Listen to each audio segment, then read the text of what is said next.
व्यासपीठावर बसलेले महाविकास आघाडीचे सर्व मान्यवर नेते आणि जमलेल्या माझ्या तमाम देशभक्त बांधवांनो, भगिनींनो आणि मातांनो, कोकणामध्ये प्रचार करण्याची गरज आहे काय? मग थांबू इकडेच? मी मुद्दामून आलो कारण मला कल्पना आहे कोकणामध्ये मला प्रचाराची कोकण हे शिवसेनेचं आणि आम्हा ठाकरे कुटुंबियांचं हृदय आहे. आणि भास्करराव आहेत, राजन आहे, वैभव आहे, तुम्ही सगळेजण आहात. मला अभिमान आहे तुमचा. शिवसेना फोडण्याचा प्रयत्न झाला तरी सुद्धा तुम्ही जागच्या जागी उभे आहात.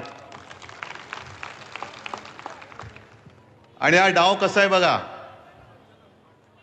एक तर शिवसेना फोडली, शिवसेना चोरली, गद्दाराकडे धनुष्यबाण दिलं, गद्दाराची पूर्ण तंगडतोड केली, जागा कापल्या, उमेदवार बदलले आणि इतक्या वर्षानुवर्ष तुम्ही जीवापाड जपलेला धनुष्यबाण तर चोरलाच, पण आता कोकणावरनं तो सुद्धा गायब करून टाकला.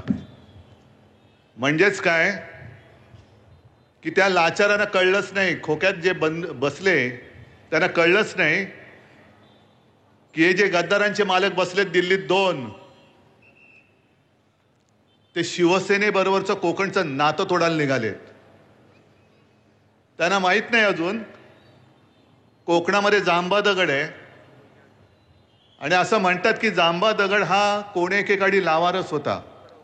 बरोबर ना? याचा अर्थ असा नाही की त्याचा पुन्हा लावा नाही होणार. आज संपूर्ण कोकणात नाही, अख्ख्या महाराष्ट्रामध्ये भाजपच्या विरुद्ध लावारस उसळून वर आलेला आहे. आणि मोदींना अजून काही काय त्याला म्हणतात तो सूरच लागत नाहीये. आणि झालंय असं की सध्या IPL चे दिवस सुरू आहेत. मॅच बघताना पंचायत होते की अरे हा खेळाडू आपल्या टीम मध्ये होता, तो नाही तो तिकडे गेला. अरे तो तिकडे होता, नाही तो आता इकडे गेला. आणि तसं भारताच्या राजकारणात झालंय. IPL म्हणजे इंडियन पॉलिटिकल लीग, असंच झालेलं आहे. मोदी किती काही बोलतील, पण मोदींचा तो जो काय पहिला आत्मविश्वास होता 14 साली आणि 19 सालचा तुम्हाला बघायला मिळतोय? नाही, हो असेल तर हो बोला, मला तर दिसतच नाही आत्मविश्वास. पहिल्यांदा अगदी 19 साली सुद्धा आपण फसलो होतोच. काय रुबाब होता, कारण शिवसेना सोबत होती. आणि त्यांचं एक वाक्य होतं, एक अकेला सब पे भारी. अशी मस्ती होती, छाती होती 56 इंचांची. आता त्या छातीमधली हवा पण गेली. आणि एक अकेला सब पे भारी, आजूबाजूला सब भ्रष्टाचारी. काही गत आले म्हणजे अटलजींचा आत्मा रडत असेल वरून. ते जे बोलले होते की अशी जर का सत्ता मला मिळत असेल तर मी ती चिमटीत सुद्धा पकडणार नाही. आता अटलजींचा आत्मा ढसाढसा रडत असेल की काय कोणाच्या नाकर्त्याच्या हातामध्ये भाजपा गेला आणि होता नव्हता भाजपाने खतम करून टाकला, संपवून टाकला. अरे शिवसेना अख्खी तुमच्या सोबत होती तेव्हा मोदीजी आणि शहाजी जी खरं लावण्याची गरज नाही. तुम्हाला महाराष्ट्रामध्ये किती वेळा यावं लागत होतं, किती सभा तुम्ही घेतल्या होतात, कारण अख्खी शिवसेना तुमच्या सोबत होती. का तुम्हाला औरसा आठवली मला कळत नाही, पण विनाशकाले विपरीत बुद्धी. विनाशच होणार असेल तर विपरीत बुद्धी होणारच. आणि म्हणूनच कदाचित हा एक नियतीचा संकेत किंवा देवाचे आशीर्वाद आहेत की त्यांनी शिवसेनेला त्यांच्यापासून बाजूला केली, की त्यांचा विनाश होतोय, तुम्ही नका राहू त्यांच्यासोबत, जाऊ दे त्यांना, बुडतायत बुडू द्या. अबकी बार भाजपा तडीपार करून टाका. आणि काजूवरती, आंब्यावरती, कांद्यावरती जी निर्यात बंदी केलेली आहे ना, पहिली यांच्यावरची निर्यात बंदी उठवा, पहिला भाजपला निर्यात करून टाका. जाऊ दे साता समुद्रापलीकडे निर्यात तडीपार.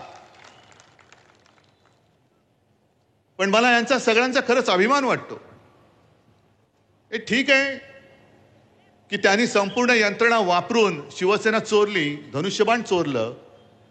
पण विनायकरावजी, मला तुमचा अभिमान आहे. भास्करराव, वैभव, राजन सगळे म्हणून इकडे बसलेत, मला तुमचा अभिमान आहे.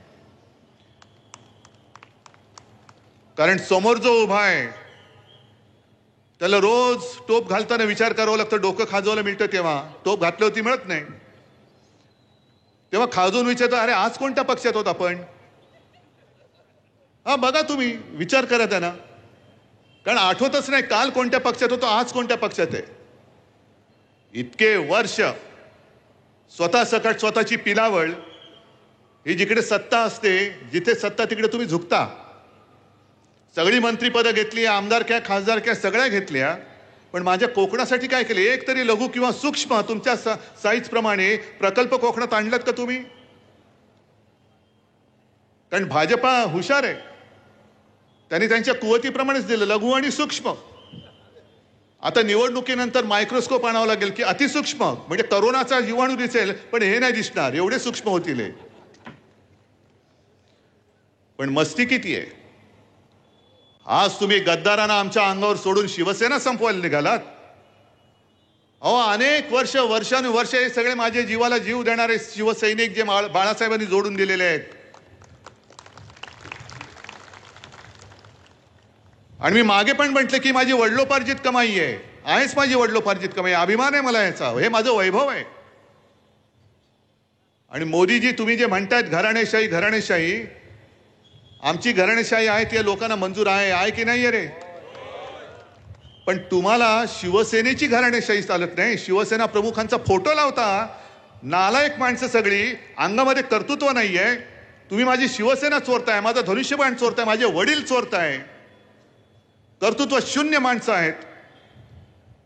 तुम्हाला शिवसेनेची घराणेशाही नकोय, हिंदू हृदय सम्राटांची घराणेशाही नकोय, पण तुम्हाला गद्दारांची, गुंडांची घराणेशाही चालते. हे दुःख हे आम्हाला नसलं, तुम्हाला नसलं तरी अटलजींना वाटत असेल. कोणाची घराणेशाही तुम्ही पोचताय आणि काय भाषणं करतायत? आणि हा कोकण हा सुसंस्कृत आहे.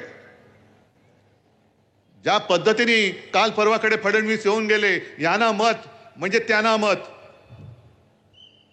म्हणजे दोघं झालं. तर कोकणामध्ये जर शिवसेना तेव्हा उभी राहिली नसती, विनायक राऊत, वैभव, भास्करराव वगैरे सगळे जे आहेत हे तुमच्यासोबत उभे राहिले नसते, आज कोकणामध्ये काय चाललं असतं? गुंडागर्दी, गुंडराज चालू झालं असतं, गुंडाराज झालं असतं ना. मग तुम्हाला परत गुंडाराज पाहिजे कोकणमध्ये? उघड उघड सांगतायत की यांना मत म्हणजे त्यांना मत, आणि भाजपचे इथले लोक काही करू शकणार नाहीत. जे कल्याणमध्ये घडलं, कल्याणमध्ये भारतीय जनता पक्षाचा एक आमदार गणपत गायकवाड, अनेकदा त्यांनी त्यांच्या वरिष्ठांकडे तक्रार केली की हे बघा काय चालले, हे बघा काय चालले. कोणी ऐकायला तयार नाही. शेवटी एवढा उद्विग्न झाला, त्याच्या मुलाला पोलीस स्टेशनमध्ये जेव्हा यांच्या मिंद्यांच्या गुंडांनी धक्काबुक्की केली तरी पोलीस काय करायला तयार नाहीत, म्हणून बाप म्हणून त्यांनी गोळ्या घातल्या त्याला. मी काय समर्थन नाही करत. आणि त्यांनी म्हटलेलं आहे की जोपर्यंत या मिंद्याच्या हातामध्ये सत्ता राहील तोपर्यंत या महाराष्ट्रामध्ये गुंडांचं राज्य राहील. आज जुलूम जबरदस्तीने ते कारभार करू इच्छित आहेत. मी विसरलो नाही अजून. बारसूमध्ये मी जेव्हा आलो होतो, माझ्या माता भगिनींना कशा पद्धतीने मारहाण केली होती. जर शिवसेना मध्ये पडली नसती तर आज बारसूचा विषय हा लोकांनी संपवला असता की नसता हे तुम्ही सांगा. फौज आणून उभी केली असती. आणि कदाचित मी असं म्हणत नाही की त्यांचं सरकार येणार तर नाहीच, पण त्यांचं स्वप्न हेच असेल की आपलं सरकार आल्यानंतर बघू ना, बारसू काय जैतापूर काय फौजा आणून उभ्या करू आणि कोणाला मारायचंय. मागे जैतापूरमध्ये गोळ्या घातलेल्याच आहेत, गोळीबार झालाच होता. मग त्याच पद्धतीने यांना जर कोकण स्वतःच्या विळख्यात घ्यायचं असेल तर बारसूची रिफायनरी ही तुमचा विरोध डावलून सुद्धा ते उभं करू शकतील. आणि मी तुम्हाला वचन देतोय, आपलं इंडिया आघाडीचं सरकार येणार म्हणजे येणार, आणणार म्हणजे आणणारच. आणि मग बारसू असेल, जैतापूर असेल, कोणताही विनाशकारी प्रकल्प मी कोकणात येऊ देणार नाही. नुसता जमिनीवरनं नाही तर तिथल्या सरकारच्या कागदावरून सुद्धा तो मी पुसून टाकेन, हे माझं तुम्हाला वचन देतोय मी तुम्हाला. आणि मग भाजपच्या अंधभक्तांना मला विचारायचंय की तुम्ही प्रचार कोणाचा करताय? विनाशाचा प्रचार करताय का? शिवसेनेला मत का द्यायचं नाही आणि गद्दाराला मत का द्यायचं? आम्ही विकासाच्या गोष्टी करतो, तुम्ही विनाशाच्या गोष्टी करता आहात. जसं ते म्हणतात की यांना मत म्हणजे त्यांना, मोदींना मत, तसं मी सांगतोय की त्यांना मत म्हणजे विनाशाला मत. मग एका बाजूला विनाश आहे आणि दुसऱ्या बाजूला विघ्नहर्ता विनायक आहे. तुम्हाला काय निवडायचं तुम्ही निवडा. हे किती काळ सहन करणार? काजूवरती निर्यात बंदी, आंब्यावरती ही बंदी, त्याच्यावरती ती बंदी. आणि यांचा जो महाराष्ट्राबद्दलचा जो आकस आहे, हा आकस आता एवढ्या टोकाला पोचलेला आहे की तुम्ही जे गाणं ऐकलं ना मग अशी मशाल गीत, आहे तिकडे मोठ्या प्रमाणावरती मुस्लिम बांधव आले. तुम्हाला काय खटकतंय काय रे त्याच्यात? मी मुस्लिम बांधवांना आणि माता भगिनींना विचारतो, तुम्हाला काय खटकते त्या गाण्यात? आहे आमचं जय भवानी जय शिवाजी आहे, काय खटकते तुम्हाला? जय भवानी जय शिवाजी कोणी नेतं, कारण दोन्ही आपली दैवत आहेत. जसं मोदीजी प्रत्येक सभेत जात आहेत, शहा जात आहेत आणि जय श्रीराम बोलतायत. अरे आम्ही पण जय श्रीराम बोलतो ना, आम्ही काय असे काय हे नाही होत, रामाचे काय विरोधक नाही होत. आम्ही जय श्रीराम म्हणतो, आम्ही बजरंगबली की जय म्हणतो. पण आमच्या महाराष्ट्राच्या नसा नसामध्ये जे जय भवानी आणि जय शिवाजी आहे, ते तुम्ही उपरे दोघं जण येऊन आमच्या महाराष्ट्राच्या रगारगातलं जय शिवाजी आणि जय भवानीचं प्रेम तुम्ही काढू शकताय, काढू इच्छिताय? तुमचा महाराष्ट्राबद्दलचा आकस, तुमचा उद्धव ठाकरे बद्दलचा संताप, ठीक आहे, मैदानात उतरा. उद्धव ठाकरेला संपवायचंय ना, उद्धव ठाकरे मैदानात उतरलाय, तुम्ही मैदानात या आणि लढून दाखवा उद्धव ठाकरेशी, होऊन जाऊ दे समोर समोर. पण सोबत तुमचे सगळे जे घरगडी आहेत, ईडी, इन्कम टॅक्स, सीबीआय, ते उद्या आमच्याकडे असणार आहेत, आमच्या अंडर असणार आहेत. आज तुम्ही ज्या पद्धतीने त्यांचा दुरुपयोग करतात, त्या अधिकाऱ्यांना सुद्धा सांगतोय, उद्या आमच्याकडे आल्यानंतर तुमच्या नांग्या ठेचल्याशिवाय आम्ही राहणार नाही.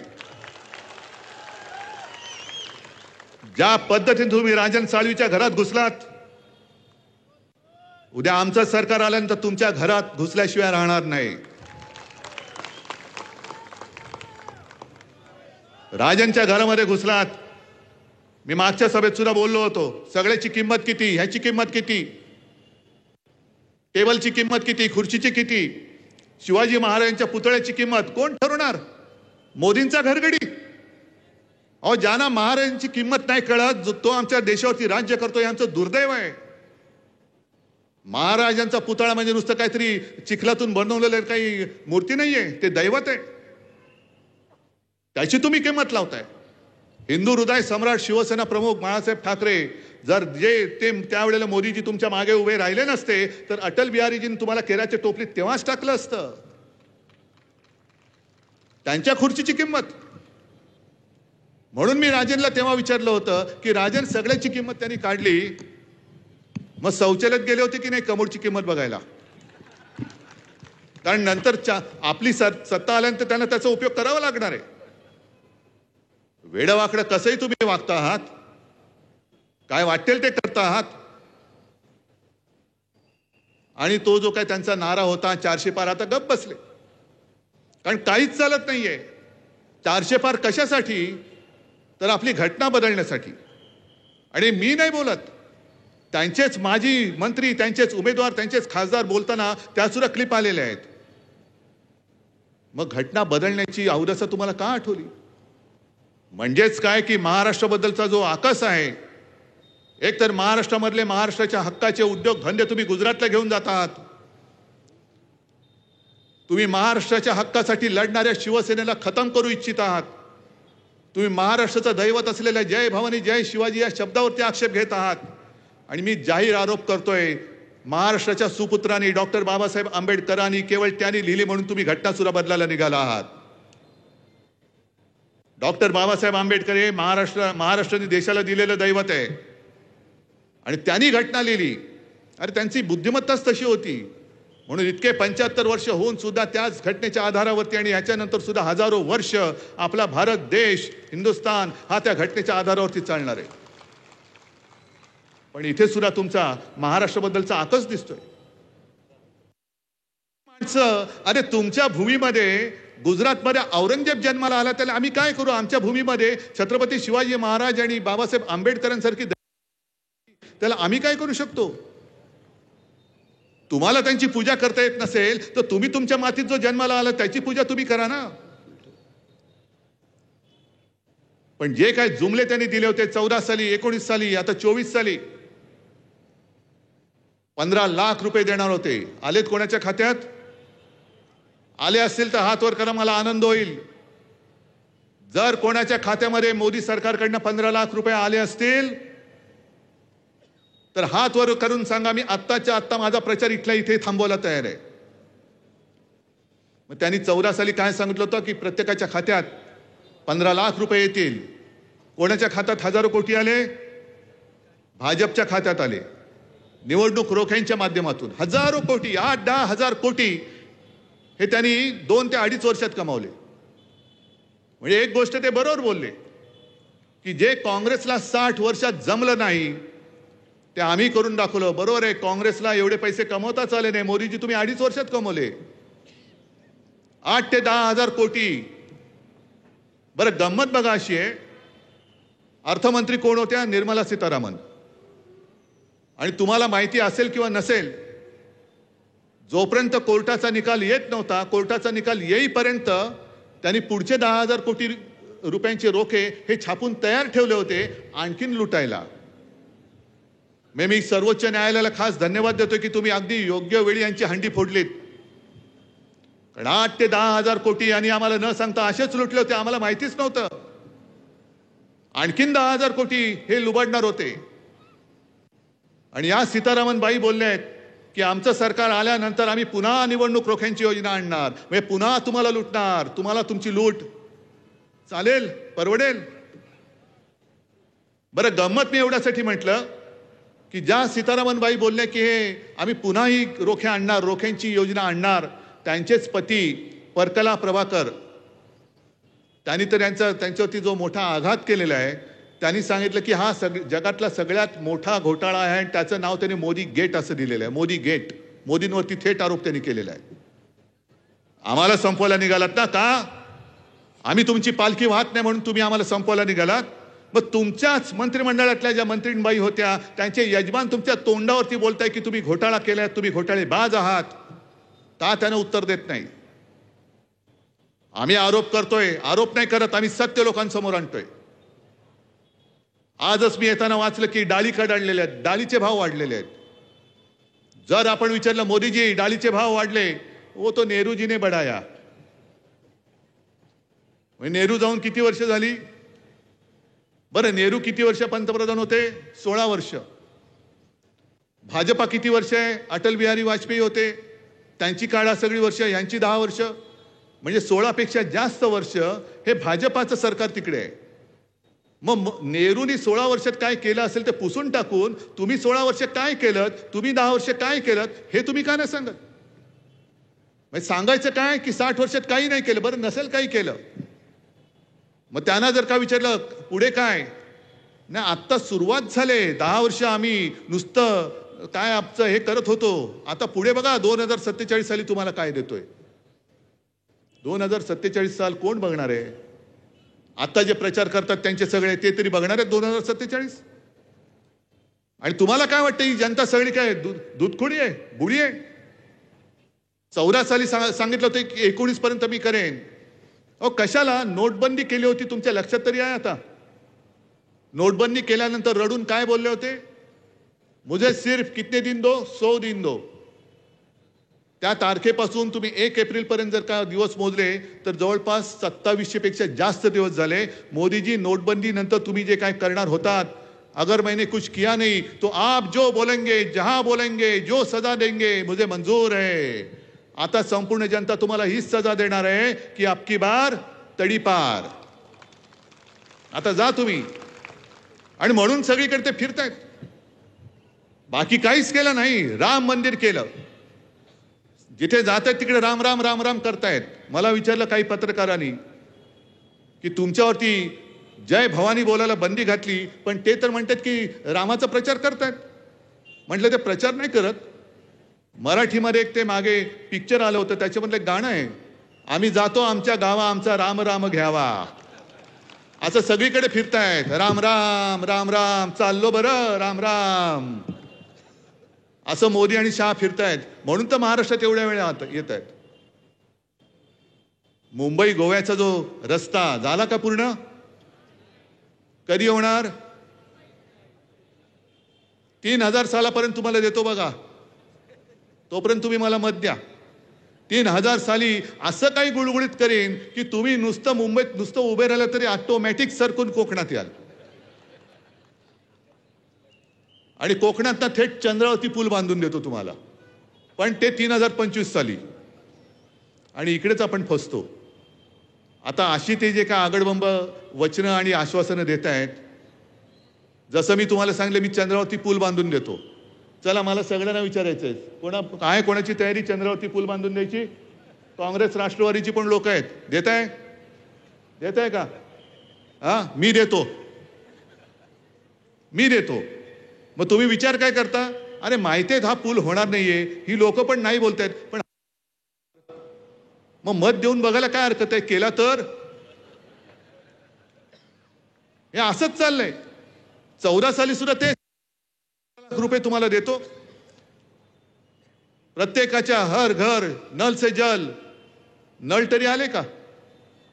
अनेक ठिकाणी आज महाराष्ट्रामध्ये पाण्याचं दुर्भिक्ष आहे. काही ठिकाणी जसं शिवसेना प्रमुख सांगायचे की एक उमेदवार प्रचाराच्या सभेत बोलला की मला निवडून द्या, मी घराघरात नळ देईन. लोक खुश झाले, कारण सगळ्या माता भगिनी लांब जायच्या घागरी घेऊन आणि पाणी भरून यायच्या. घराघरात नळ येणार असेल तर का नाही द्यायचं? दिलं लोकांनी. समोरच्याचं डिपॉझिट जप्त करून त्याला निवडून दिलं. 1 महिना झाला, 2 महिने झाले, लोक चुळबुळ करायला लागली. अरे आता गेलं पाहिजे, विचारलं पाहिजे. मग ते गेले त्याच्या घरी. अरे काय म्हणताय गाववाल्यानो, कशासाठी आलात? नाही तुम्ही ते निवडणुकीत बोलला होतात बघा. काय बोललो होतो? नाही घराघरात नळ. मग नाही तो नळ पाहिजे. अच्छा नळ पाहिजे. मग त्याने हाक मारली, जा रे राजू, म्हणजे आपले राजू माडिक कुठे गेले? जा बॉक्स, जा जरा घेऊन ये.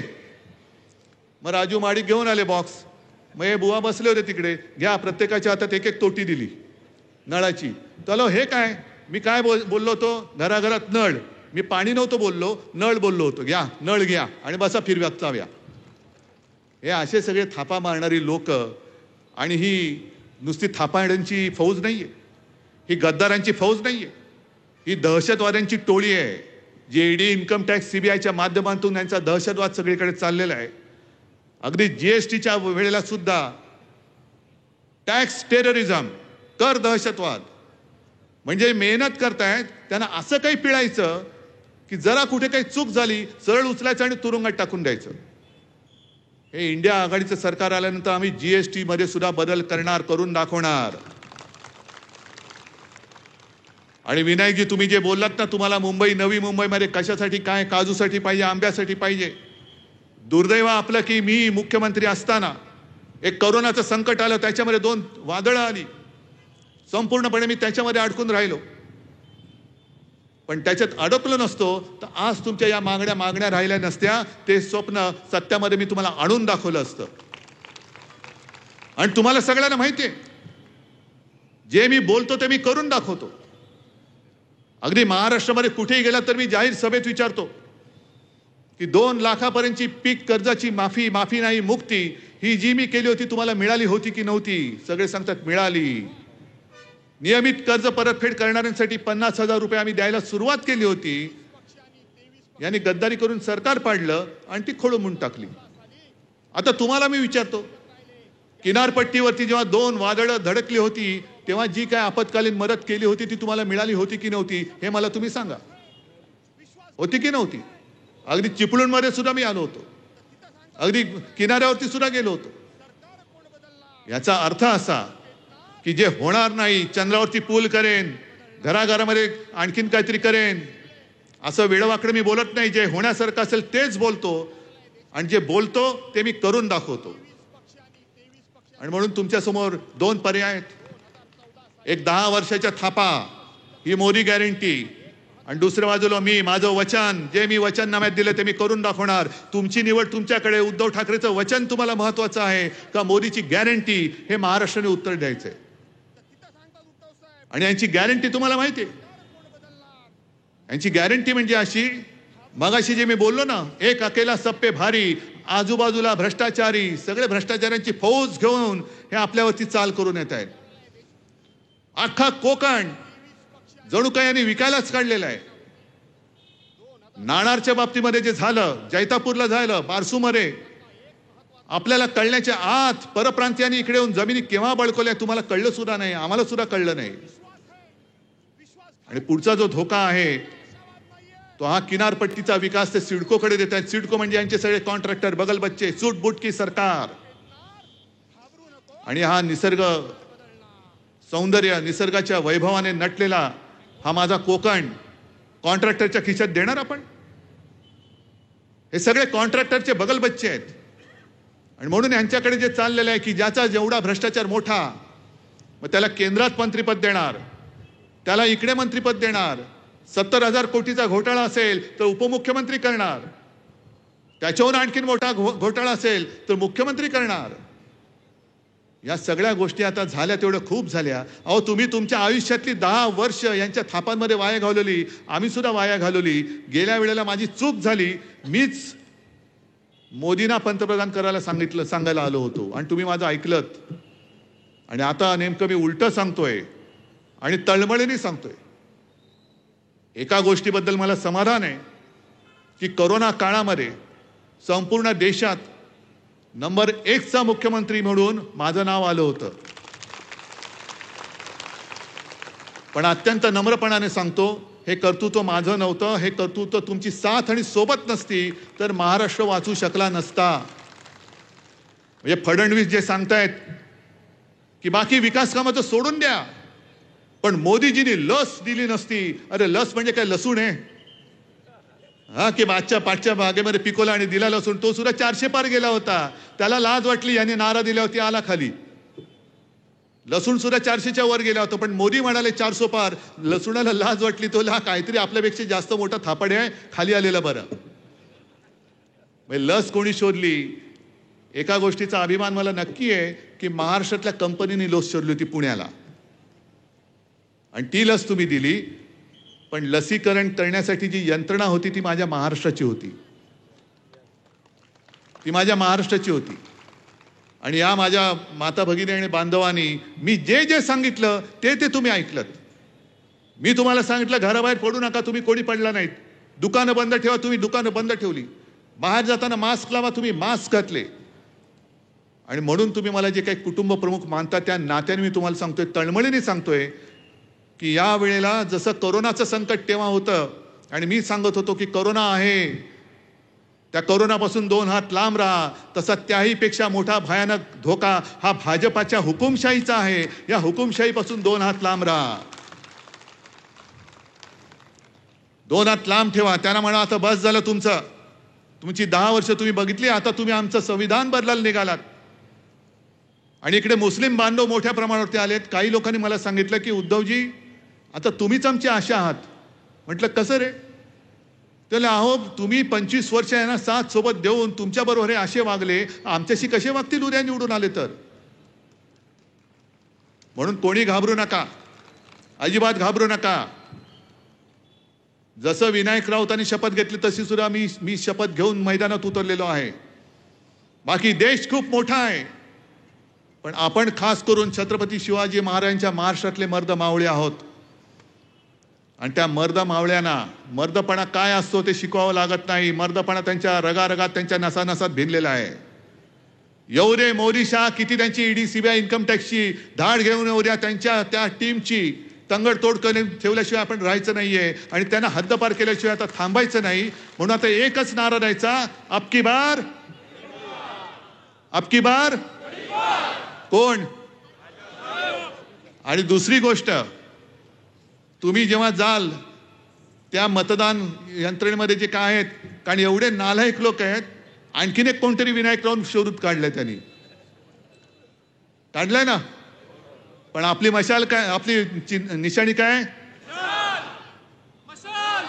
अजून एकदा नक्की हाती घेणार? मग हाती घ्या मशाल आणि विजय करा विशाल. जय हिंद, जय महाराष्ट्र.